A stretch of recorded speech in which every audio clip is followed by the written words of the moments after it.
This is the first online information that we're going to provide for SPAD 335, Sports Governance and Ethics. Again, this is going to be a tool that we're going to try to use. As we discussed in class, hopefully this will allow students to take their time, go through these types of presentations, look at the details, come back to class the next day after watching this presentation and ask any questions for clarifications. So we're going to start with the introductory portion of sports governance and ethics. The first thing that we're obviously going to talk about that seems a natural fit is what is governance.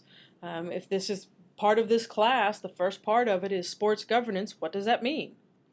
Generally, governance for anything and governance for sports, we're talking about the exercise of authority.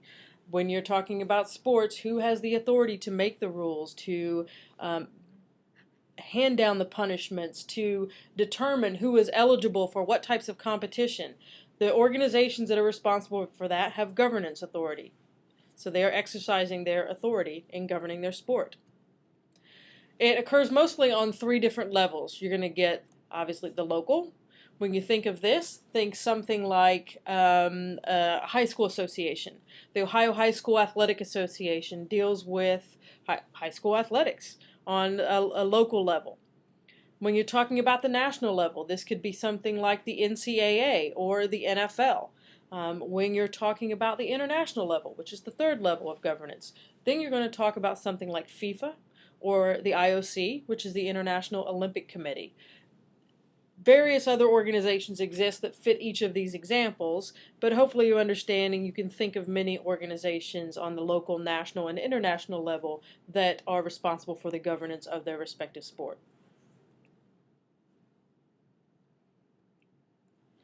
So when we talk about sports governance, it's readily identifiable, but it's not always easy to explain to someone what that definition of sports governance is. So we talk about governance being the exercise of authority, but what specifically is sports governance? For this class, we're going to use the definition from Hums and McLean from their book, Governance and Policy in Sport Organizations. And that definition is: sports governance is the exercise of power and authority in sport organizations, including policymaking, to determine organizational mission, membership, eligibility, and regulatory power within the organization's appropriate local, national, or international scope. So when we look at this, start to look at this definition, break this down, think about this in terms of various organizations that you are familiar with.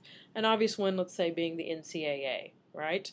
So they are the ones, their constituents and the NCAA are the ones who make the policy.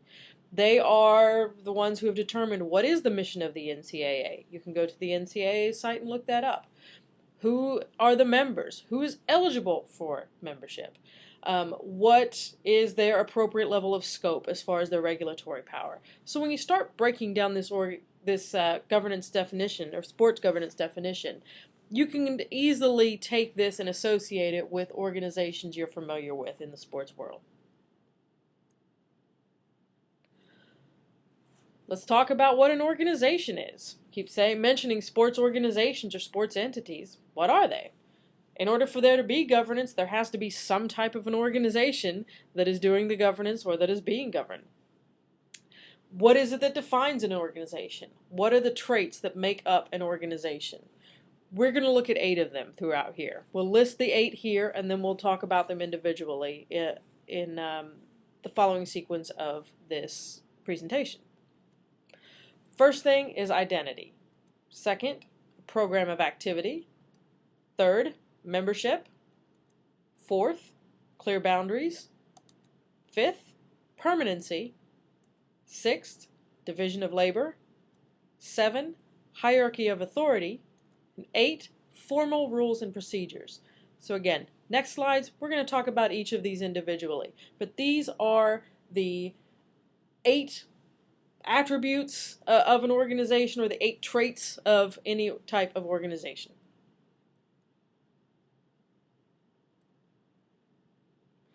Identity. Let's compare these 8 as we're walking through these. So whether it's identity or in the other ones that we'll look at, let's compare the possibility of, or let's compare a soccer team, an MLS soccer team, and let's take that and compare it to maybe a group of people that you hang out with in college and that you regularly go out with. Okay, so when we talk about identity, it's going to have an identity. To have an identity, you're going to have fans know the name and the logo. That's true of an MLS team. If we're trying to say that the group of friends you hang out with, are they an organization? Well, do they have an identity that fans can readily recognize? Do they have a name and a logo? Probably not. I would be willing to venture that 99% of the groups that hang out, you with your friends, that's not going to be the case. They also are going to have a corporate identity. An organization is. Besides the name and the logo, they're going to have someone in the front office, or they're going to have some type of an entity from a business standpoint, not just necessarily from the name and the logo. Your group of friends that you hang out with, not the case. So that is one point where you can say that your friends or your group of friends would not be defined as an organization. Program of activity.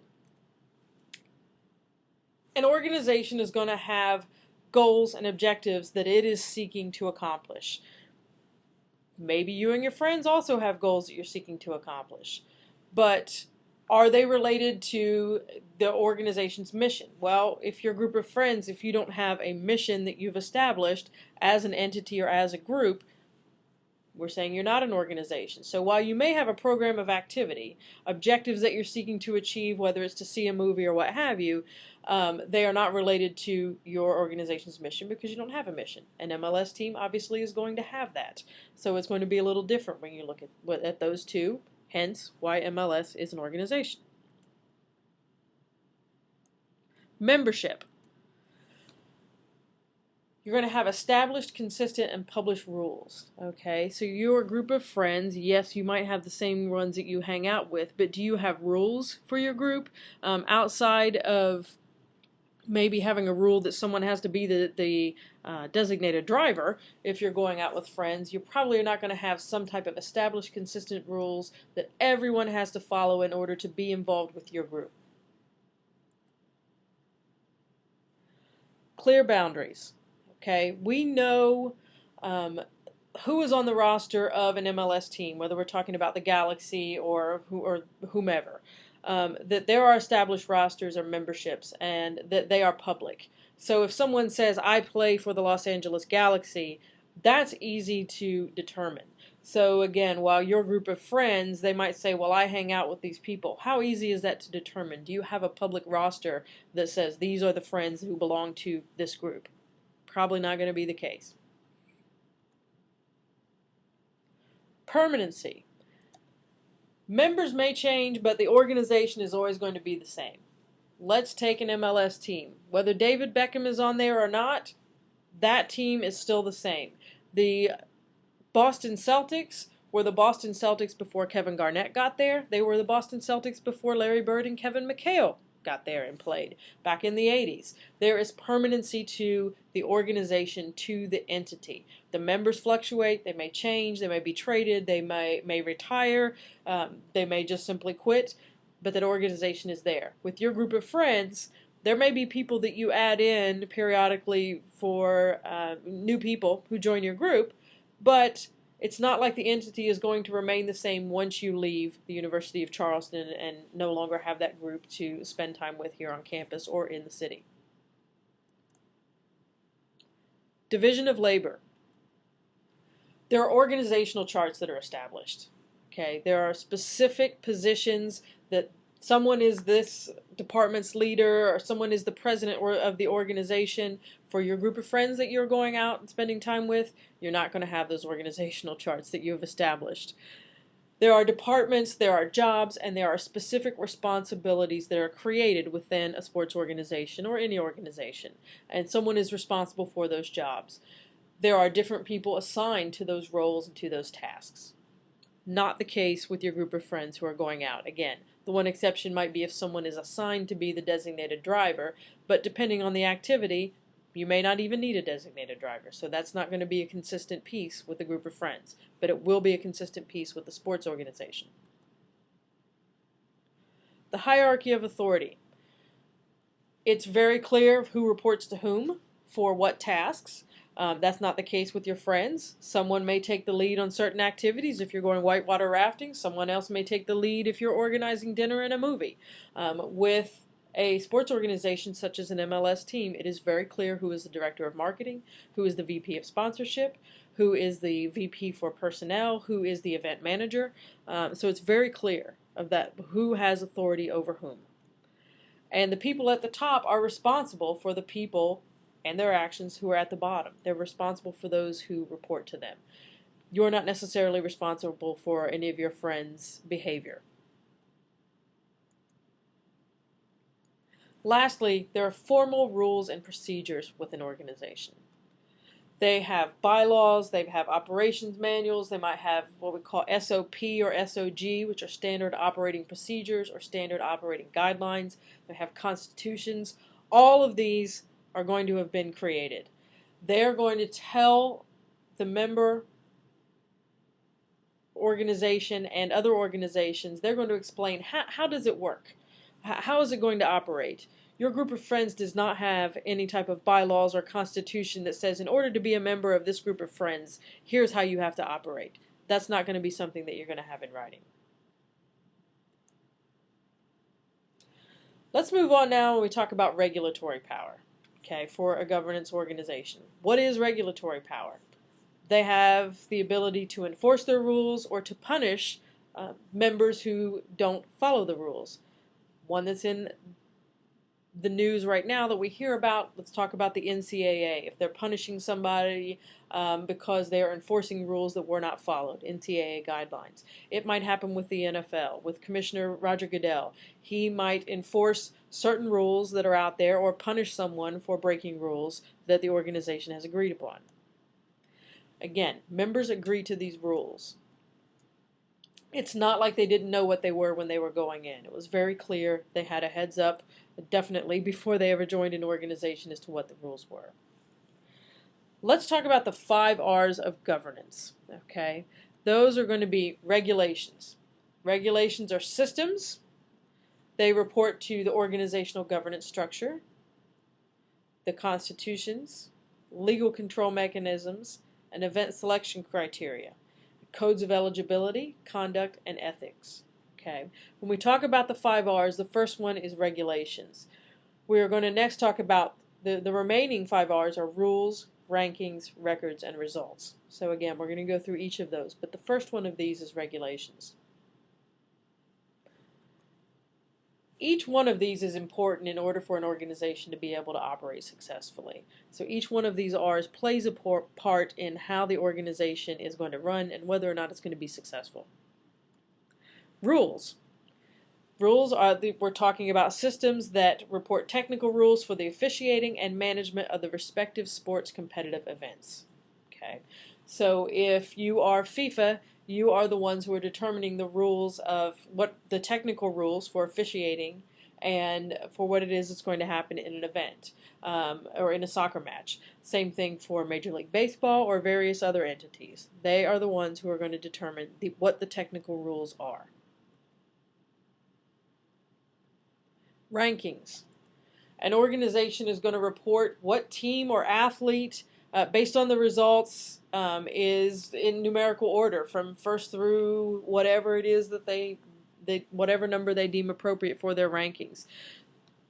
The governing organization is going to be the one who determines that. So whether it's the Coaches Association who is determining this, or whether it's the NCAA, whatever organization it might be, one of the responsibilities of a governing organization is to determine the rankings. Records.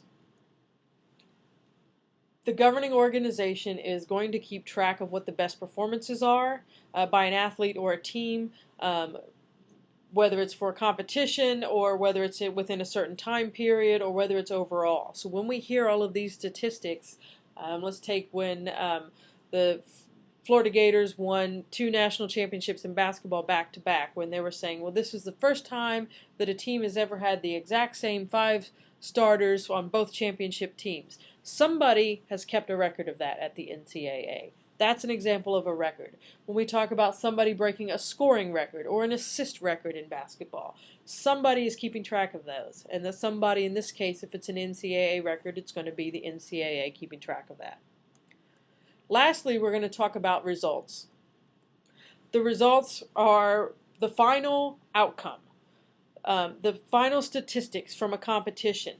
There has to be a system in place that those are reported. And again, the governing body is going to be the entity that is responsible for those. Let's talk about how organizations are often structured. Again, when we're talking about structure, there's nothing necessarily that's set in stone. These are some examples, these are some guidelines. This is a common way that many organizations are structured, but it does not mean that they are all structured in this manner. Many positions within sports organizations are voluntary. They are entities that have permanent staff, though. So when we talk about the NCAA has 400 permanent employees that operate in that office. But yet many of the positions, when we talk about things like the management council, various committees, whether it's committees on performance-enhancing drugs or drug abuse and enforcement, or whether it's an infractions committee, those are made up of people whose normal jobs are at member institutions, at colleges. Those are people who volunteer their time to serve on those committees. They're often elected by their peers. Again, the paid permanent staff are not the ones who are actually governing the group. And I think that sometimes students don't see that. They say, well, the NCAA made these rules. What we'll talk about a little bit here and more in future classes is that it is the entity, it is the organizations or the schools, in the case of the NCAA, who make up that entity, who as a body are the ones who vote on what the rules are the ones who decide what the rules are. As member institutions of the NCAA, everyone votes on those rules, and then it's the NCAA's permanent staff, it's their responsibility to make sure that those rules are enforced. And they will work with various committees to make sure that happens. The General Assembly.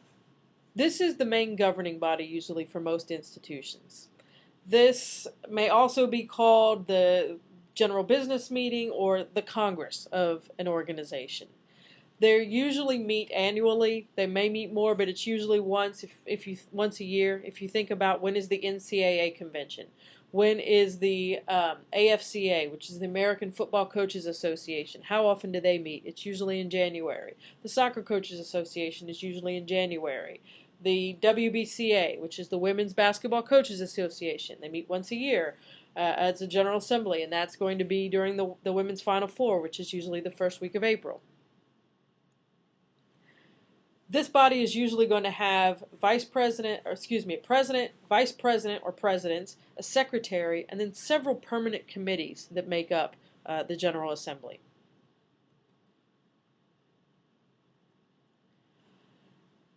Within the General Assembly, there's going to be an executive committee, or it may be called a management council. Now, this is an entity that generally, it's going to be a much smaller group than that General Assembly. It may be 5 to 20 members, depending on what the size is of the larger entity.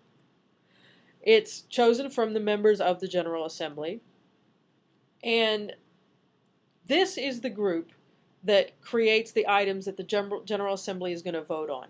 If a topic, an item, or an issue does not get past the executive committee, it's very likely that the General Assembly will never see it and never vote on it. This is, quite frankly, where most people see as the real power of an organization. When you look at the Management Council or the General Assembly, that's what most people look at as the biggest power structure within an organization. Executive staff. As we mentioned, the NCAA has paid full-time employees of the organization. That is what we can term the executive staff. Okay, so the athletic directors make up the management council, but again, they're paid by their respective college or institution. They do this on a volunteer basis. Now, mind you, the NCAA might pay for their expenses, for their travel to meetings, those types of things, but those folks are not getting a salary from serving on these various committees. Now, the executive staff, the president, the vice president, the directors, so whether we're talking about the vice president of enforcement or whatever the title might be, or the director of championships, these are the ones who run the day-to-day operations of the NCAA, as an example, or some other organization. These are the people who are there on a daily basis, who most people, when you say the NCAA, that's who they think of. They don't necessarily think of the larger body that makes up the entire NCAA. Constitutions and bylaws. When you're talking about a constitution, this is something that is going to tell what is the organization's values, what are its core principles upon which it is founded. When you're talking about the bylaws, this is the description of how it is that an organization is going to function. So again, the Constitution is telling what those values are, what those standards are, but then the bylaws are telling, okay, this is specifically how we are going to operate. This is what we're going to allow. This is what we are not going to allow.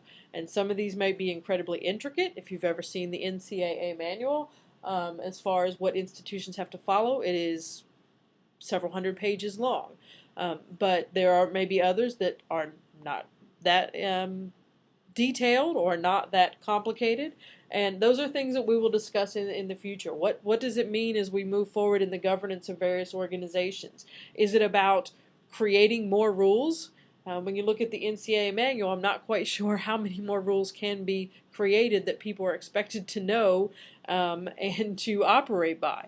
But is that the solution to different problems that come up? Or is it that something needs to be set aside, start all over from zero, come up with a new constitution and or new bylaws? Whether it's the NCAA we're talking about, FIFA, the U.S. Olympic Committee, any number of organizations could look at this, and that's something that as sports administration professionals we want to think about for the future. I'm not saying that it should even happen, but it's something to think about as we move forward. So lastly, let's talk about why is it that we're asking you to study sports governance? Why does this matter in the business world, in the bigger scheme of things?